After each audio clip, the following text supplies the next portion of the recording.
Gente, é um prazer estar com vocês aqui hoje. Eu quero agradecer a comissão organizadora e parabenizar, né, todos os esforços que foram concentrados realmente para consolidar a posição de Pompéu como a capital mineira do leite. Acho que é um sobrenome, um título bastante merecido de Pompéu. Nós somos torcedores aí para que haja realmente a consolidação desses novos mercados, dessas novas tecnologias e desse entrosamento saudável, dessa troca de tecnologia, que a gente tem a opção, né, de fazer, troca de informações, de experiências, que a gente tem condição de fazer num evento como esse. Eu quero saudar vocês com uma boa tarde e com uma pequena mensagem que me acompanha aí já há bastante tempo. Que a melhor coisa, a sorte mais maravilhosa que pode cair sobre qualquer ser humano é ter como profissão o que ele apaixonadamente adora fazer.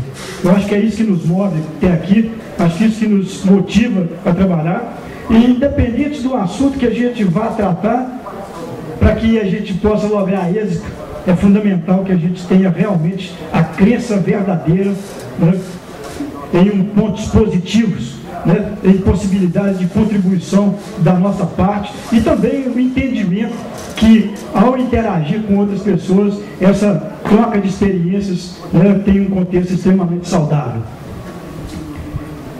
É importante que a gente comente inicialmente que o contexto de eficiência reprodutiva está inserido no contexto de organizações empresariais ou fazendas leiteiras. E essas organizações, que afinal de contas são um agrupamento de pessoas, a gente não pode perder isso nunca de vista, existem com a única finalidade de ajudar as pessoas a atingirem em conjunto objetivos que não conseguiriam atingir individualmente. E esse contexto é importantíssimo. Não adianta a gente ter aí todo um conhecimento técnico se a gente não tiver apoiadores, que a gente possa realmente disponibilizar informações, né, e contar com a contribuição de cada uma das pessoas com suas virtudes, com suas aptidões, para que a gente de forma determinada consiga, né, crescer, produzir com mais eficiência. O assunto que nos traz aqui é a otimização da eficiência reprodutiva, o planejamento reprodutivo de rebanhos leiteiros. E antes da gente conversar especificamente sobre o assunto, é fundamental que a gente entenda que a eficiência reprodutiva é parte do processo produtivo de fazendas leiteiras. Ela não pode ser desintegrada do processo produtivo. É fundamental que a gente consiga entender e que a gente aceite naturalmente essa prerrogativa para que a gente consiga, né, entender o contexto. O que esse slide mostra para a gente aqui, sem querer ficar muito preso aos números que são gerados aí em fazendas norte-americanas, mas que, ao pé da letra, representa exatamente a mesma coisa do nosso dia a dia aqui, é importante que a gente entenda que baixa eficiência reprodutiva pode representar alguns pontos extremamente importantes. Primeiro, menor produção de leite média por lactação. Menor produção de leite média, tá, por vida produtiva, por vida útil. A gente pode pensar também que menor eficiência reprodutiva tem um contexto diretamente ligado com maior taxa de descarte involuntário, maior taxa de descarte, consequentemente, maior perda financeira através da eliminação de alguns animais que potencialmente seriam importantes dentro desse contexto. E todos os pontos, né, agregados, maior gasto com sêmen, maior número de reprodutores, para que a gente consiga realmente manter o sistema funcionando. Avaliar sistemas de produção, sob o ponto de vista reprodutivo, tinha um contexto forte, inicialmente, lastreado em parâmetros biológicos. Era importante a gente discutir qual que é a taxa de fertilidade dos rebanhos.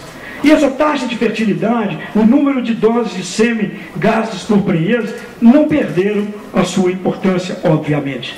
Mas, isoladamente, elas não trazem grande representatividade para que a gente consiga saber se o nosso sistema é ou não é eficiente. Esse é um ponto que a gente precisa ter como referência. Em outras palavras, eu quero dizer que quando a gente trabalha com informações lastreadas em eventos biológicos, eles são importantes, eles são norteadores, mas eles não são definitivos. Às vezes, nós temos, por exemplo, resultados de eficiência biológica mais baixos e maior lucratividade no contexto global. É isso que eu vou tentar mostrar para vocês hoje, é isso que a gente vai conversar, tá? E trocar ideia. E antes da gente partir objetivamente para, né, esse foco, eu queria deixar todos vocês inteiramente à vontade para me interromper, para manifestar alguma dúvida, trazer alguma contribuição, trazer alguma experiência para enriquecer esse nosso bate-papo, ok? A eficiência reprodutiva está baseada em vários aspectos, mas nós procuramos trazer aqui basicamente 3 pontos. A eficiência reprodutiva baseada em antecipação da idade à primeira cobrição e, consequentemente, ao primeiro parto. Esse é um desafio de aumentar a eficiência reprodutiva. O segundo é reduzir o tempo de reconcepção pós-parto, ou seja, a partir do primeiro parto, a expectativa de encurtamento do tempo que vai do parto até a próxima prenhez. E depois de confirmada a prenhez, uma terceira expectativa, que é reduzir as perdas após a prenhez, a constatação da prenhez. Então nós temos esses 3 desafios, né, altamente entrosados com uma série de parâmetros que nós mencionamos alguns deles ali: nutrição, raça, seleção, sanidade, manejo. E a partir daqui a gente vai, né, trabalhar de forma o mais simplificada e estratificada possível essas informações. Então, didaticamente, a gente queria começar o nosso trabalho falando sobre como avaliar a eficiência reprodutiva de um rebanho leiteiro. Primeiro ponto que a gente colocaria em discussão: como que eu sei se eu estou realmente no caminho do sucesso ou se eu ainda estou mancando, né, com dificuldade em relação à eficiência reprodutiva? Eu procurei hoje não trazer praticamente nada de conceitual para esse nosso bate-papo aqui, mas eu queria pedir licença de vocês para apresentar algumas informações que são importantes para o entendimento do que nós vamos falar agora, ok? É só esse slide, eu prometo. A primeira pergunta é o seguinte: o que é período voluntário de espera? Alguém pode me falar? O que é período voluntário de espera?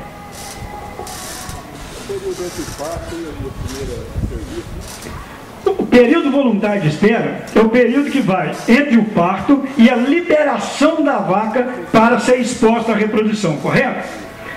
Não necessariamente nada além disso, ok? Então, o período voluntário de espera é um período que nós determinamos voluntariamente entre o parto e a exposição do animal à cobrição ou à inseminação artificial. Está claro para todo mundo, moçada? Então, muito bem. Esse período, de quantos dias que ele é normalmente?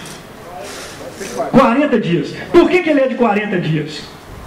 Por que ele é de 40 dias? Tem um sentido para isso? Tá quase, mas ele tem uma... Por que ele não é de 60, por exemplo? Ou por que ele não é de 30? Por causa da reconstituição da capacidade reprodutiva pós-parto. Só para vocês entenderem, é importante que a gente saiba o seguinte: depois que uma vaca se torna gestante, o útero dela assume a proporção para caber volumetricamente um bezerro de 30 quilos mais outros 20 ou 30 de líquidos e anexos ais embrionários, ok? Muito bem. Esse volume, ele precisa voltar ao tamanho normal, ao volume normal após o parto. Isso é chamada de evolução mecânica do útero e gasta mais ou menos 20 dias para acontecer. Então, se você for acompanhando uma vaca no pós-parto, ela gasta naturalmente, se ela estiver em ótimas condições de saúde, um período igual a 20 dias para ter o útero voltando para o tamanho, o volume normal, ok?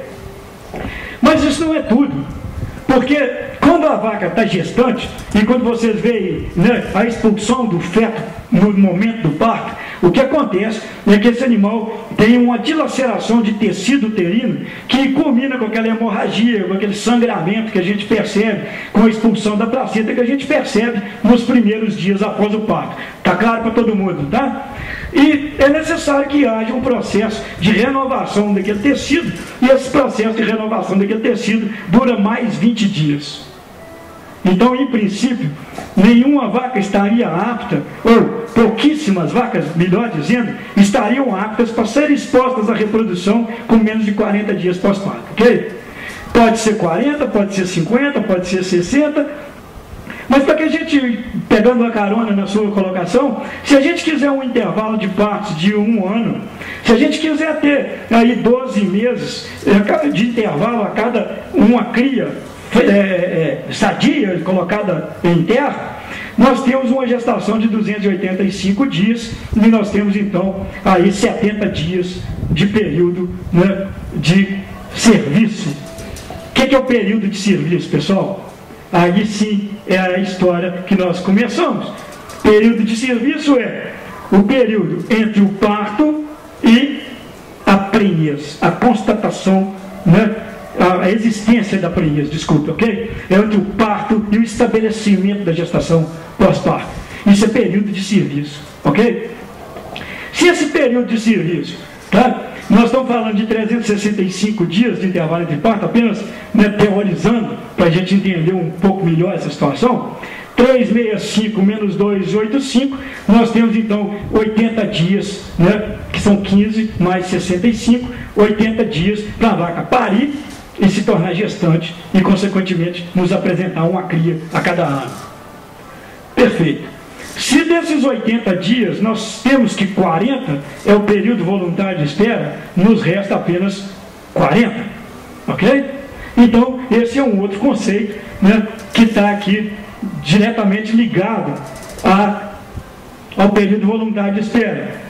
Se a gente alonga demais o período voluntário de espera, nós vamos ter um alongamento do período de serviço e, consequentemente, do intervalo entre partos. Está claro para todo mundo, não está? Muito bem.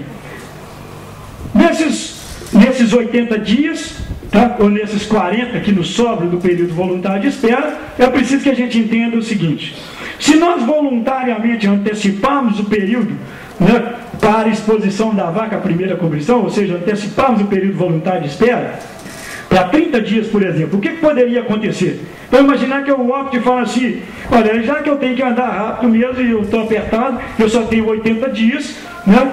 Eu vou antecipar esse processo, eu vou esperar só 30 dias. A vaca está limpinha e parece que está tudo bem. Qual que é a consequência que eu posso esperar disso, pessoal?